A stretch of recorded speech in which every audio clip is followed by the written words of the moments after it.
Good afternoon and welcome back to Girded with Truth. Today we'll be talking about your blessing requires your submission. First Peter chapter 5 verses 5 to 7 says, Likewise, ye younger, submit yourselves unto the elder. Yea, all of you be subject one to another, and be clothed with humility. For God resisteth the proud, and giveth grace to the humble. Humble yourselves, therefore, under the mighty hand of God, that he may exalt you in due time, casting all your care upon him, for he careth for you. So, this journey towards our blessings requires our submission, and not just submitting to say we're doing just what God says, but it also says submit one to another, because we need to clothe ourselves in humility. It is sometimes a very hard thing to be humble and to submit. But if we are really going to walk in God's blessings, we need to submit.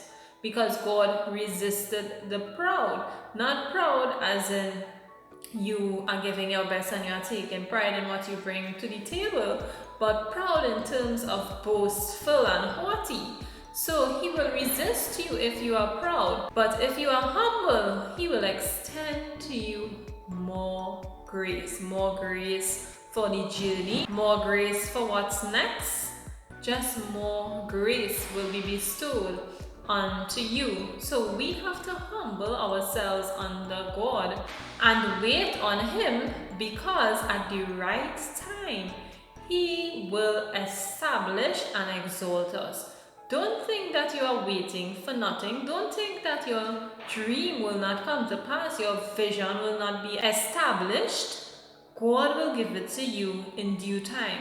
Just trust the process. And it continues to say, cast all your cares upon him, all your worries, everything that you are concerned about, every situation that you are facing, cast it upon the Lord. Tell him about it. Put it in his hands, because he cares for you and he wants to see you walk in your full blessing. But you have to submit to him, humble yourself, and allow him to work in your life. Don't be tied down or contradict your blessing by worrying about everything. Instead, cast it upon him, give it to him, and allow him to work it out in your life. This doesn't mean that you won't do anything. Of course you will go towards what he said he's going to give you, but give it to him. The method, the details, give it to him, and he will bring it to pass in due time. And even when you put it in his hand, you continue to do the work he has called you to do until he speaks again to you on that matter.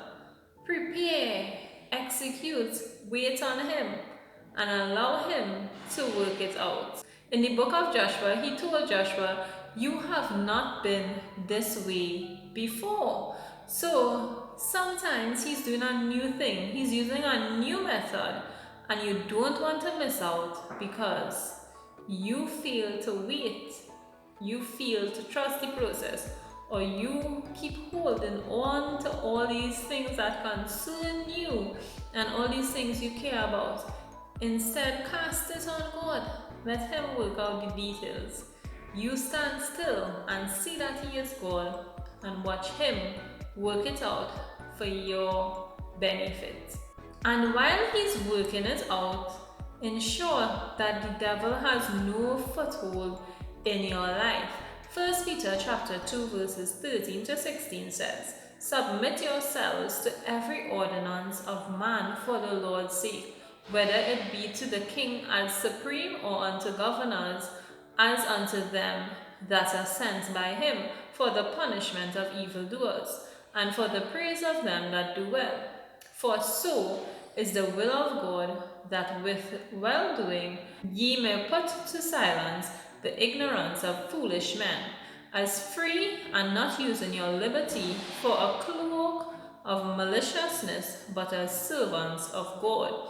So he's saying, yes, you are free, yes, you have liberty, but instead of using it to take advantage of people, instead of using it to say, I have power over individuals, submit yourselves.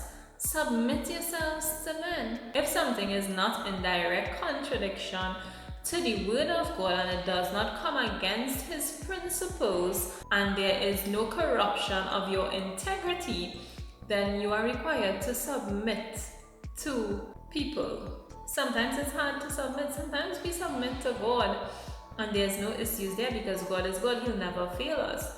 But how do we submit to man who ultimately will end up failing us at some point in time?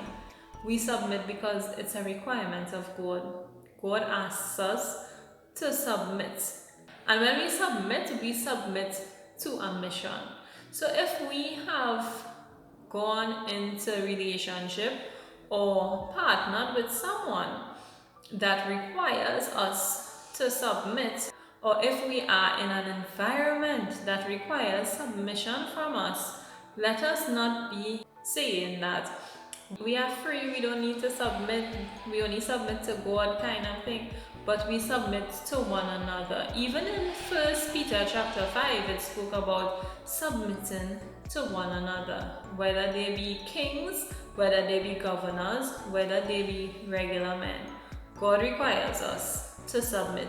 This is the will of God, that everything that somebody wants to say, everything that the enemy wants to throw at us, everything that the devil wants to say against us, he can't say it, because why? We are submitted to God and to man within certain boundaries.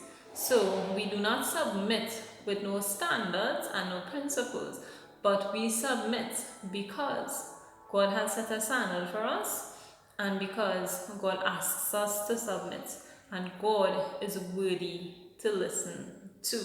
So we do not use our freedom for evil, and we do not use it to say we will never submit, but instead we submit as servants of God.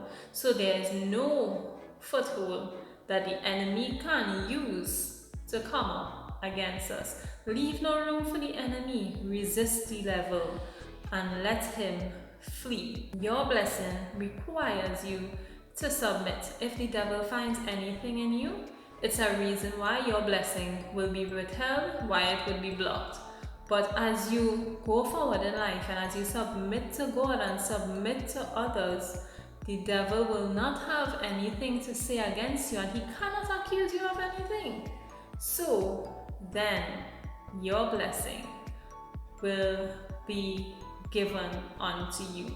So today, don't allow anything to hold back your blessings, your breakthrough, your deliverance. Instead, understand your blessing requires your submission. Thank you so much for listening. Have a wonderful afternoon. Bye.